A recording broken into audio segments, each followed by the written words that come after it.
الحمد للہ سبحان اللہ الحمد للہ رب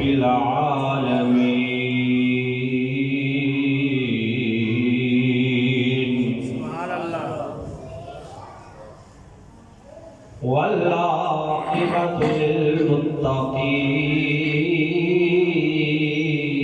للمتقین سبحان اللہ والصلاة والسلام على سيد الأنبياء والمرسلين سبحان اللہ وأصحابه الهادين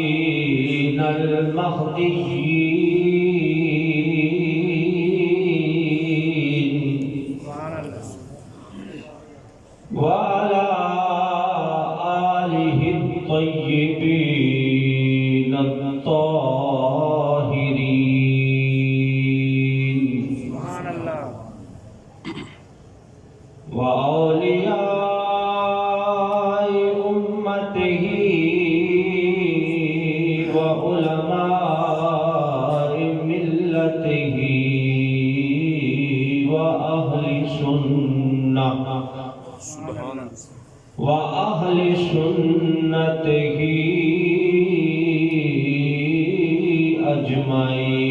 أجمعين سبحان اللہ أما بعد فأعوذ بالله من الشيطان الرجيم سبحان اللہ بسم الله الرحمن الرحيم سبحان اللہ فاعف عنهم واستغفر لهم وشاورهم في الأمر آمنت بالله صدق الله مولانا العظيم سبحان اللہ وصدق رسوله النبي الكريم الأمين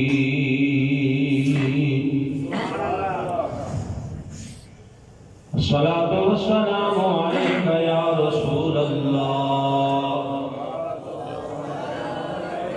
وعلى آلك وأصحابك يا حبيب الله مل کے پڑھے ہوئے درود پاک الصلاة والسلام عليك يا شفيع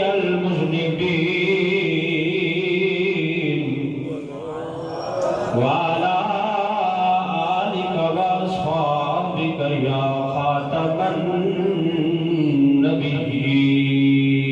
النبيين سبحان اللہ مولاي صل وسلم دائما أبدا على حبيبي خير الخلق كلهم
بہت ہی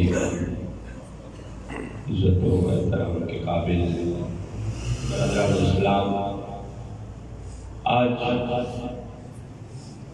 جمعۃ المبارک کے اس بابرکت موقع پر جس موضوع پر گفتگو ہوگی وہ ہے مشورہ سنت نبوی، یعنی مشورہ کرنا سنت نبوی ہے۔ اس حوالے سے انشاءاللہ العزیز گفت و شنید کی جائے گی، اور اس موضوع کی مناسبت سے سورہ آل عمران کی آیہ مبارکہ کا ایک مختصر سا حصہ جو تلاوت کیا ہے، اللہ رب العزت اس میں ارشاد فرماتا ہے کہ فاعف عنہم واستغفر لہم وشاورہم فی الامر۔ اس میں اللہ رب العزت نے نبی پاک صلی اللہ علیہ وسلم کو 3 کاموں کا حکم ارشاد فرمایا ہے۔ فرمایا یہ 3 کام کر کے اپنے غلاموں کو عزت عطا کیا کرو، یہ 3 کام کر کے اپنے غلاموں کی عزت کو بڑھا دیا کرو، 4 چاند لگا دیا کرو۔ پہلے نمبر پر فرمایا فاعف عنہم، محبوب انہیں آپ معاف فرما دیا کریں، درگزر فرما دیا کریں، ان کی غلطیوں کو نظر انداز کر دیا کریں۔ دوسرے نمبر پر میں واستغفر لہم، دوسرا کام ان کے لیے آپ یہ کیا کریں کہ آپ ان کے لیے مجھ سے دعا مانگا کریں۔ اللہ فرماتا ہے کہ محبوب آپ اپنے غلاموں کے لیے مجھ سے دعا مانگا کریں۔ یا اللہ تو بغیر دعا کے ہی معاف فرما دے، بغیر دعا کے بھی معاف فرما دے، تو اللہ بغیر دعا کے بھی معاف فرماتا ہے، لیکن محبوب جب ہاتھ اٹھا دیتا ہے اللہ فوراً قبول فرما لیتا ہے۔ اس لیے میں واستغفر لہم، آپ ان کے لیے دعا بھی مانگتے رہا کریں۔ تیسرے نمبر پر فرمایا آپ انہیں عزت یہ دیا کریں وَشَاوِرْهُمْ فِي الْأَمْرِ، آپ اپنے کاموں میں ان سے مشورہ کر لیا کریں۔ آپ بعض کاموں میں ان کی مشاورت لے لیا کریں، مشورہ کر لیا کریں، ان کی رائے لے لیا کریں۔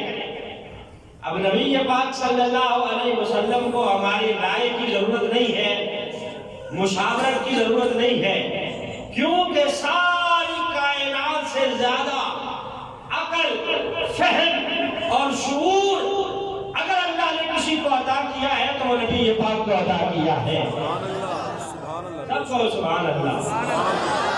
ساری کائنات کی عقلیں ایک طرف، اکیلے نبی پاک صلی اللہ علیہ وسلم کی عقل، شعور اور دانش ایک طرف۔ شیخ محقق شیخ عبدالحق محدث دہلوی رحمۃ اللہ علیہ آپ فرماتے ہیں کہ اگر عقل کو 1000 حصوں میں ڈیوائیڈ کیا جائے، 1000 حصے اگر عقل کے بنائے جائیں تو 999 حصے عقل کے اللہ نے اکیلے اپنے محبوب کو عطا فرمائے ہیں۔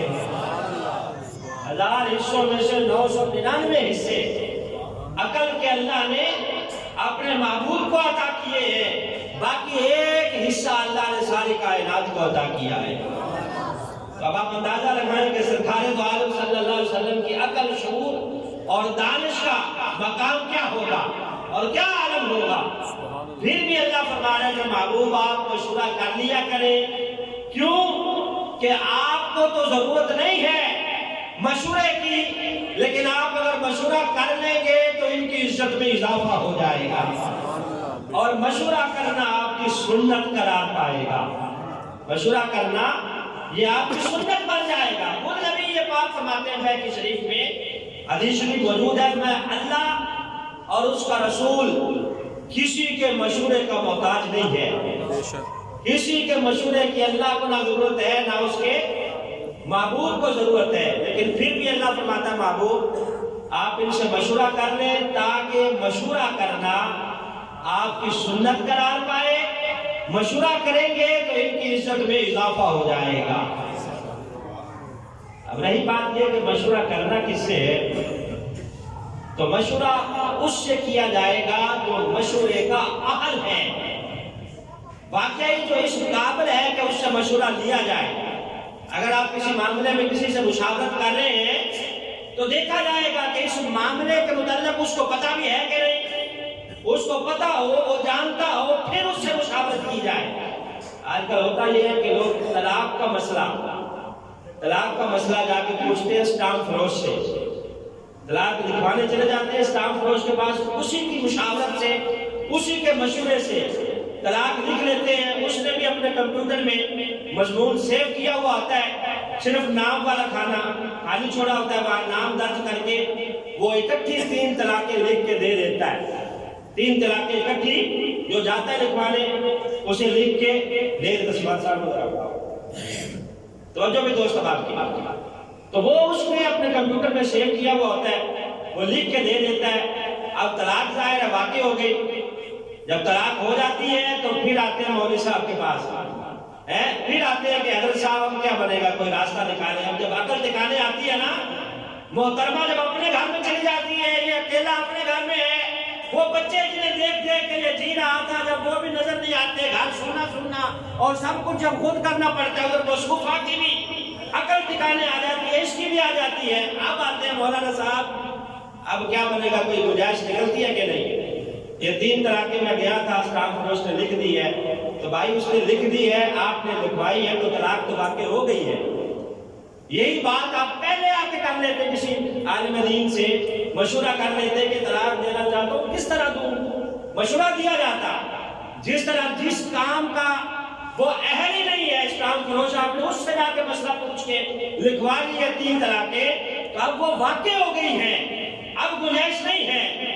تو مشورہ اس سے کرے جو اہل ہے، جو جانتا ہے، جس کو پتہ ہے. ایک اور مسئلہ، ایک ہے مشورہ اور ایک ہے استخارہ. استخارے کی بھی نبی پاک صلی اللہ علیہ وسلم نے اجازت دی ہے، سنت ہے، لیکن استخارہ خود کیا جائے. آج کل جو استخارے چلے ہوئے یہ خلاف سنت ہے. یہاں سے بیٹھ کے ٹی وی پہ ایک بندہ بیٹھا ہے، یہاں سے بیٹھ کے نام بتایا جاتا ہے اور وہ فوراً ہی ہاتھوں ہاتھ استخارہ کر کے بتا دیتا ہے کہ یہ مسئلے کا حل ہے. یہ استخارہ نہیں ہے، یہ سنت کے خلاف ہے. یا ہمارے پاس لوگ آ جاتے ہیں مولوی صاحب استخارہ کریں، حساب لگائیں. اب مولوی صاحب کیا حساب لگائے، اسے اپنا پتہ نہیں ہے، وہ آپ کا حساب کیا لگائے گا. حساب لگانا ہے تو ہم خود استخارہ کریں. رات کو عشاء کی نماز پڑھیں، آپ نوافل پڑھیں، نوافل پڑھ کے استخارے کی دعا مانگے اور پھر سو جائیں. اللہ رب العزت آپ کو اگر کوئی اشارہ اس خواب کے اندر کر دے تو اس اشارے کے مطابق آپ عمل کریں. یہ ہے سنت طریقہ استخارے کا. یہ نہیں ہے کہ ہاتھوں ہاتھ یہاں بندہ بیٹھا ہے، ادھر ٹی وی کی سکرین پہ وہ پینسل قلم لے کے بیٹھی ہے ایک موصوفہ، اور سامنے ایک مولانا صاحب یا ایک جو ہے وہ کاروباری قسم کا بندہ بیٹھا ہوا ہے. اس کو یہاں سے نام بتایا جاتا ہے، تمہارا نام کیا ہے، تمہاری اماں کا کیا ہے، تمہارے ابا کا کیا ہے، نام بتایا جاتا ہے اور وہ فوراً ہاتھوں ہاتھ استخارہ کر کے دے دیتا ہے. یہ استخارہ سنت کے خلاف ہے. ساری قوم اس کے پیچھے پڑ گئی ہے، ساری قوم مشورہ چھوڑ دیا جو سنت نبوی ہے. استخارہ اور وہ بھی کسی سے کروانے چل پڑی ہے ساری قوم. خود استخارہ کریں، سنت یہ ہے. تو میں نے کہا کہ جو اہل ہے اس سے مشورہ کیا جائے. اور نبی پاک صلی اللہ علیہ وسلم کی حدیث سن لیں. سرکار نے فرمایا کہ جو بندہ کام کرنے سے پہلے کسی سے مشورہ کر لیتا ہے وہ کبھی نادم نہیں ہوتا. نادم نہیں ہوتا یعنی پریشان نہیں ہوتا، اس کو پچھتاوا نہیں کرنا پڑتا. پچھتاتا وہی ہے جو پہلے مشورہ کسی سے نہیں کرتا، کسی اہل بندے سے مشورہ نہیں دیتا، بعد میں پچھتانا اسی کو پڑتا ہے. نبی پاک نے فرمایا کہ وہ بندہ کبھی نہیں پچھتاتا جو پہلے اہل سے مشورہ کر لے اور اس کی رائے لے کر، ہر کسی سے مشورہ کر کے جو بہترین رائے ہوتی ہے، جو اس کے اوپر عمل کرتے ہوئے کام کرتا ہے، تو نبی پاک نے فرمایا اس کو پچھتانا نہیں پڑتا. بلکہ ایسا بندہ ہمیشہ سرخرو ہوتا ہے اور کامیاب ہو جاتا ہے۔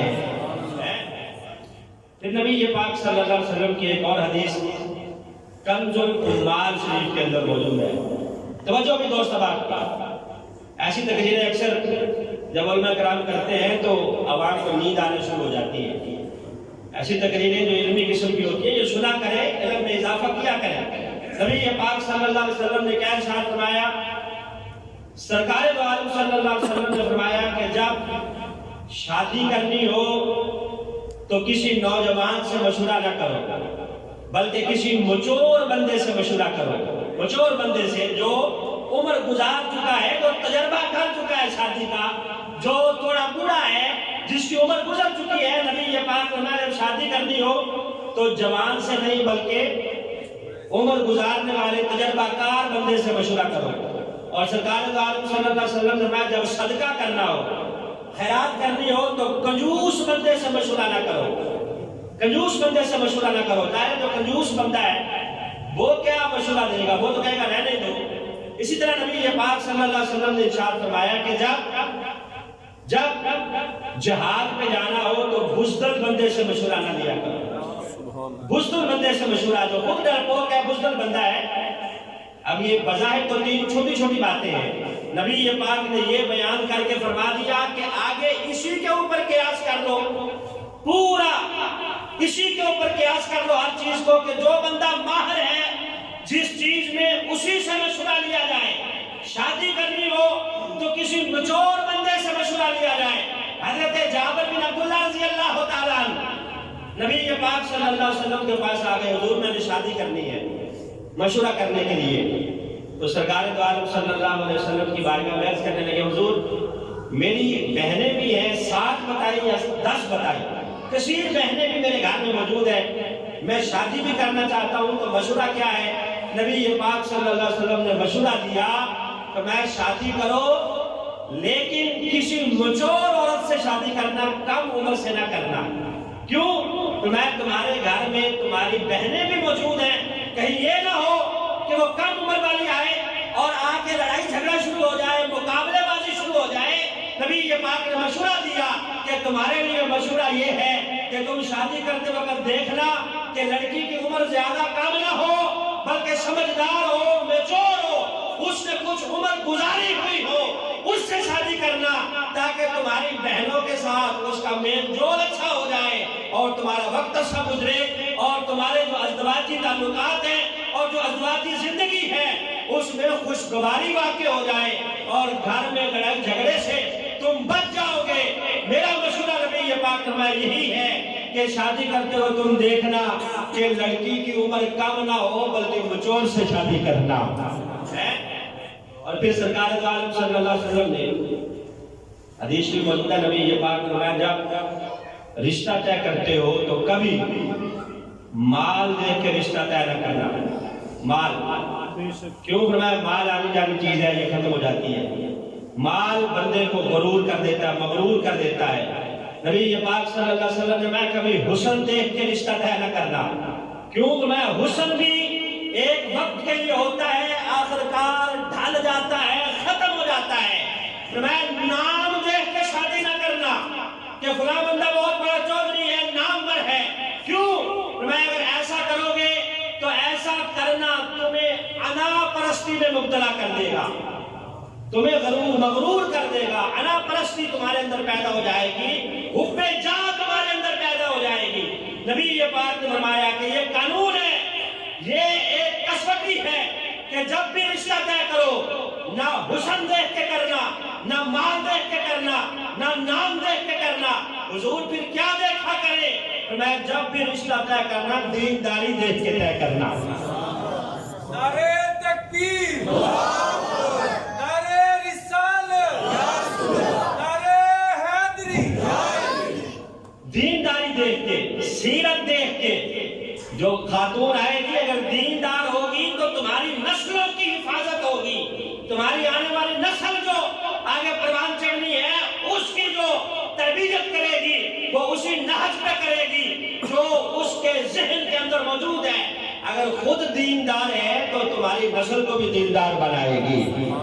اسی لیے نبی پاک میں دینداری دیکھ کے رشتہ طے کرنا ہے. سرکار نے فرمایا جب صدقہ کرنا ہو تو سخی آدمی سے مشورہ کرنا. کنجوس بندے سے مشورہ کرو گے تو اس نے خود کبھی کسی کو نہیں دیا.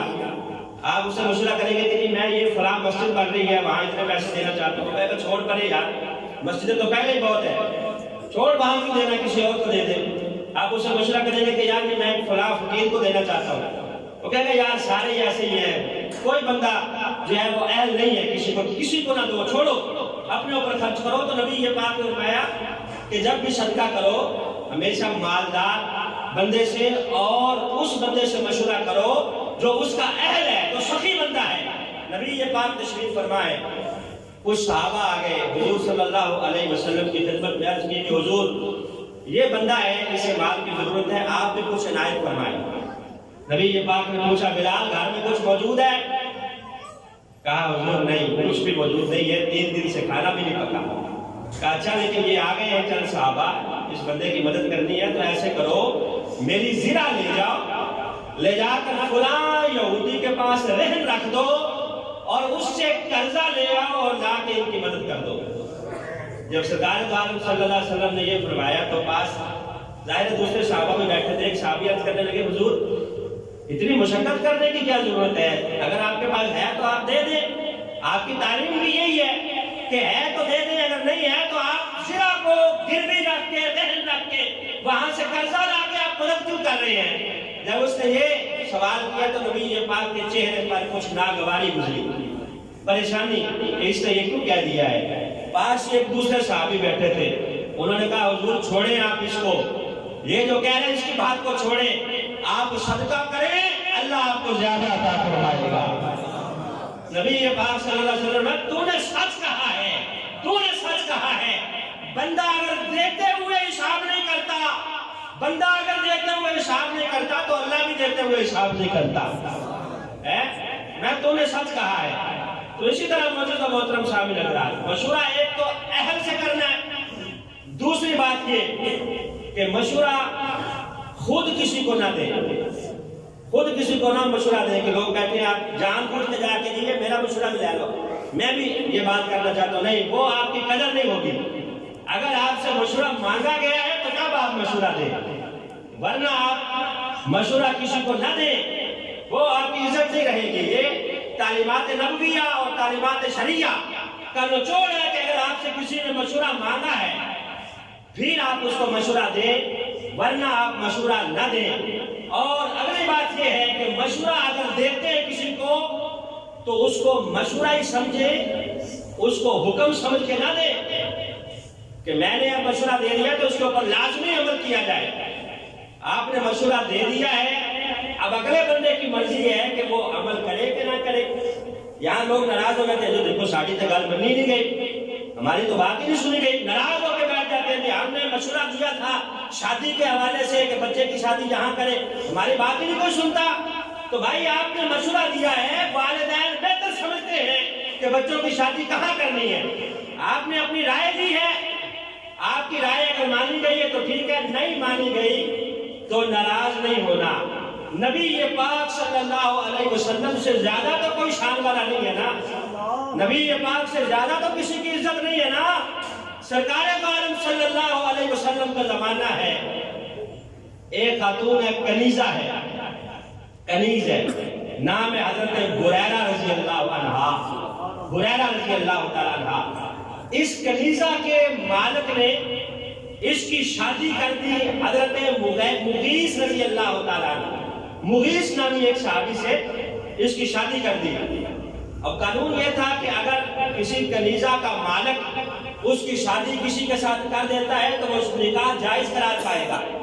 اگر وہ کنیزہ آزاد ہو جاتی ہے تو اب اس کی مرضی ہے کہ اس نکاح کو جو ہے وہ مکمل رکھے یا ختم کر دے, اس نکاح کو ثابت رکھے, اسی خاوند کے ساتھ رہے یا اس نکاح کو ختم کر دے.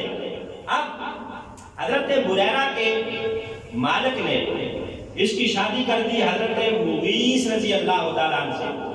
کچھ عرصہ کے بعد مالک نے راضی ہو کر اس کنیزہ کو آزاد کر دیا کہ تم میری طرف سے آزاد ہو. آزاد جو کیا تو اب اس کو اختیار حاصل تھا کہ یہ جو اس کے مالک نے پہلے اس کا نکاح کیا تھا اسے قائم رکھے یا اس کو ختم کر دے.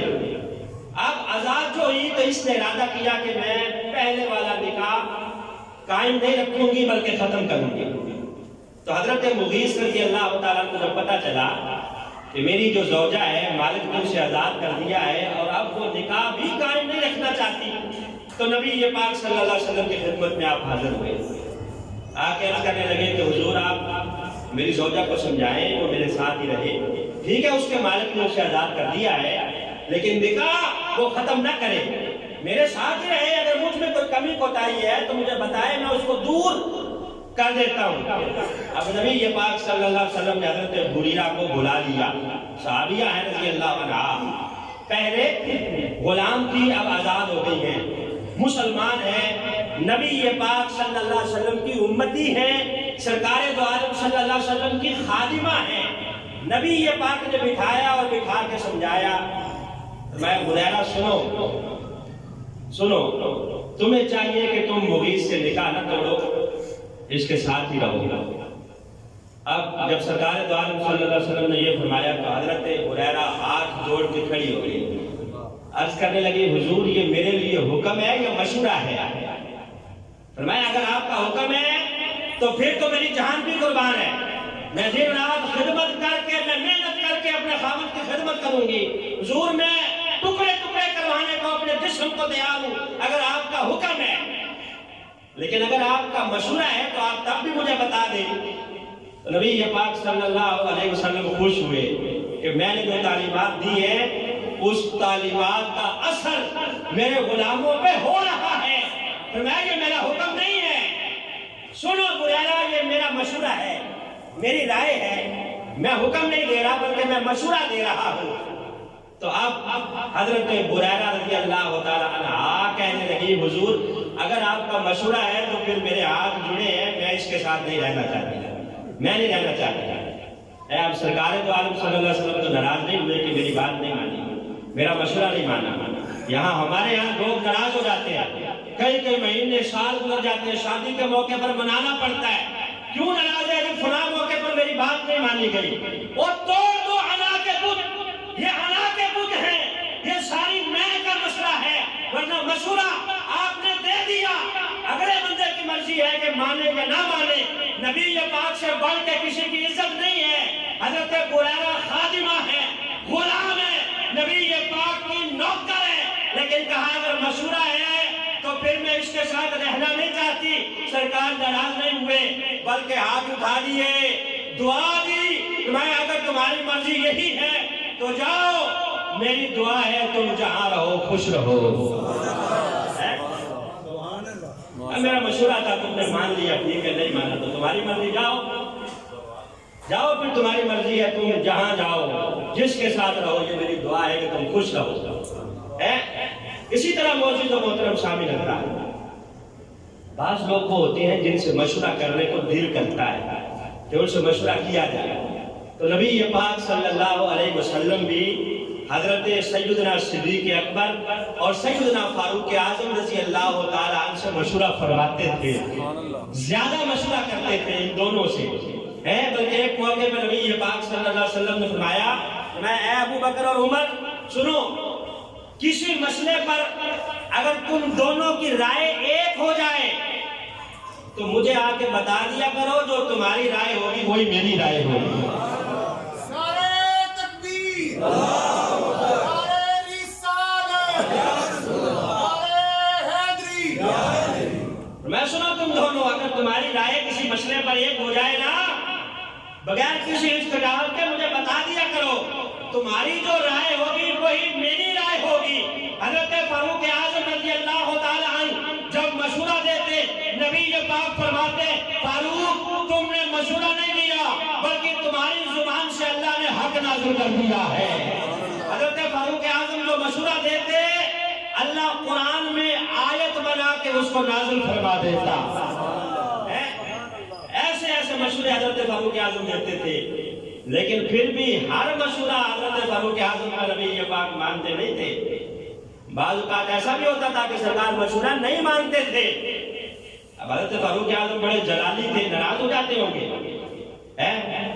نہیں، غزوہ بدر جب ہو گیا تو کافروں کی طرف سے 70 قیدی 70 جنگی قیدی کافروں کے قید کر کے نبی پاک صلی اللہ علیہ وسلم کے پاس لائے گئے۔ اب نبی پاک نے میٹنگ بلائی کہ جو قیدی لائے گئے ان کے ساتھ کیا کیا جائے۔ ہاں بھائی بتاؤ، ہر بندہ مشورہ دے رہا ہے۔ حضرت فاروق اعظم رضی اللہ تعالیٰ عنہ سے فرمایا آپ مشورہ دو، یہ جو 70 قیدی ہم قید کر کے لائے ہیں ان کے ساتھ کیا کیا جائے۔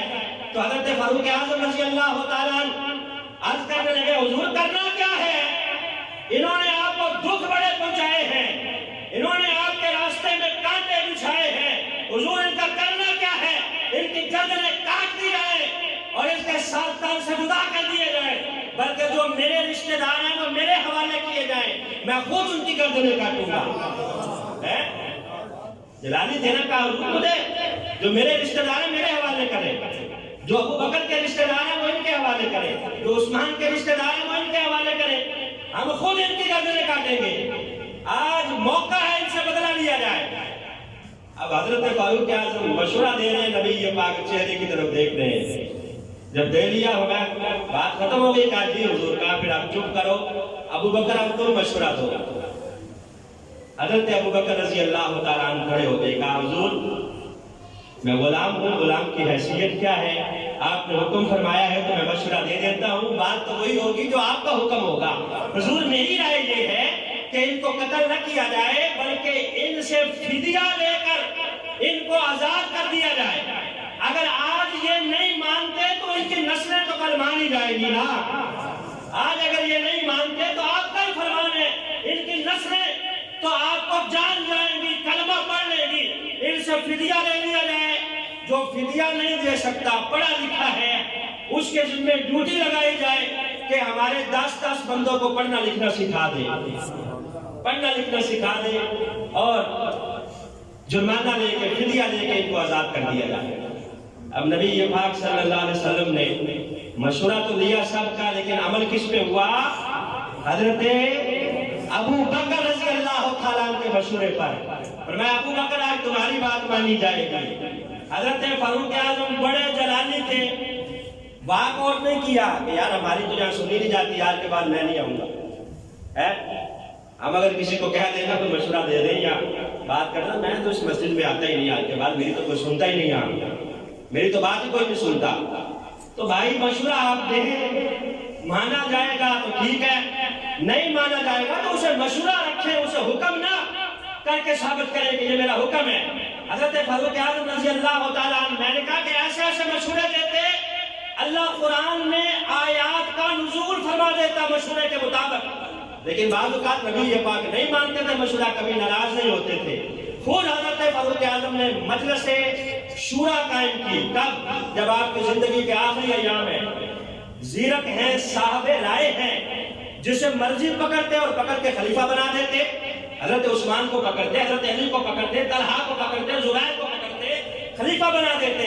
لیکن 6 بندوں کی مجلس شورا بنائی، میرے بعد یہ جو مجلس ہے شورا کی، یہ جو فیصلہ کرے گی، جس کا نام یہ تجویز کرے گی اسے ہی خلیفہ بنایا جائے گا۔ خلیفہ وہی بنے گا جو شورا فیصلہ کرے گی۔ حضرت فاروق اعظم رضی اللہ تعالیٰ عنہ کا زمانہ ہے، ایک خاتون کو سزا ہو گئی۔ کس چیز کی سزا؟ اس نے زنا کر لیا۔ حضرت فاروق اعظم رضی اللہ تعالیٰ عنہ کے پاس لایا گیا، صحابہ پکڑ کے لے آئے کہ جناب یہ معاملہ ہے، اس نے زنا کیا ہے تو اس کو حد جاری کی جائے۔ حضرت فاروق اعظم رضی اللہ تعالیٰ عنہ نے فرمایا کہ ٹھیک ہے، اس کو سنسار کیا جائے، کیونکہ شادی شدہ ہے، لے جاؤ، اس کو لے جا کر سنسار کر دو۔ جب صحابہ اس کو پکڑ کے لے جا رہے ہیں، راستے میں حضرت علی المرتضیٰ رضی اللہ تعالیٰ عنہ سے ملاقات ہو گئی۔ کہا کہاں لے کے جا رہے ہیں اس خاتون کو؟ کہا جناب اس نے زنا کیا ہے، فاروق اعظم نے فیصلہ دے دیا ہے، اس کو سنسار کیا جائے گا، میدان میں اس کو لے جایا جا رہا ہے، وہاں اس کو پتھر مار مار کے اس کو مار دیا جائے گا۔ کہا اچھا، کہا کیا ہو گیا فاروق اعظم کو؟ چلو میرے ساتھ واپس اس خاتون کو لے کے چلو۔ جب واپس حضرت فاروق اعظم رضی اللہ تعالیٰ عنہ کے پاس سارے صحابہ اور حضرت علی المرتضیٰ رضی اللہ تعالیٰ عنہ آئے تو حضرت علی کہنے لگے فاروق اعظم تمہیں پتہ نہیں ہے جس خاتون کو تم نے سزا دی ہے یہ تو عقلی طور پر درست ہی نہیں ہے، یہ تو مینٹل ہے، یہ تو ایک نارمل ہے، نارمل نہیں ہے، یہ تو مینٹل کیس ہے، اس کی تو عقل سلامت نہیں ہے۔ تمہیں پتہ نہیں ہے جو پاگل ہوتا ہے اس کے اوپر شریعت کے احکام نازل نہیں ہوتے، اس کے اوپر شریعت کے احکام نازل نہیں ہوتے جو پاگل ہوتا ہے، جو نارمل ہوتا ہے۔ کہا تم نے اس کو سزا دے دی ہے کہ جاؤ اس کو لے جاؤ اور لے جا کے اس کو سنسار کر دو، تمہیں پتہ نہیں ہے کہ یہ تو ایک نارمل ہے، اس کا تو دماغ ہی سلامت نہیں ہے، عقل سلامت نہیں ہے۔ حضرت فاروق اعظم نے یہ نہیں کہا کہ تم کون ہوتے ہو مشورہ دینے والے، حکومت تو میری ہے، میں نے فیصلہ کر دیا ہے، بس اس کو سنسار کیا جائے گا۔ آپ فوراً ممبر سے نیچے اترے، 2 رکعت نماز نفل پڑھی، پڑھ کے اللہ کی بارگاہ میں دعا مانگی اور کہنے لگے لولا علی لہلک عمر، آج اگر علی نہ ہوتے تو عمر ہلاک ہو جاتا، علی اگر آج میری رہنمائی نہ کرتے تو میں تو ہلاک ہو گیا تھا، یہ تو شریعت کے خلاف فیصلہ مجھ سے سرزد ہو گیا تھا۔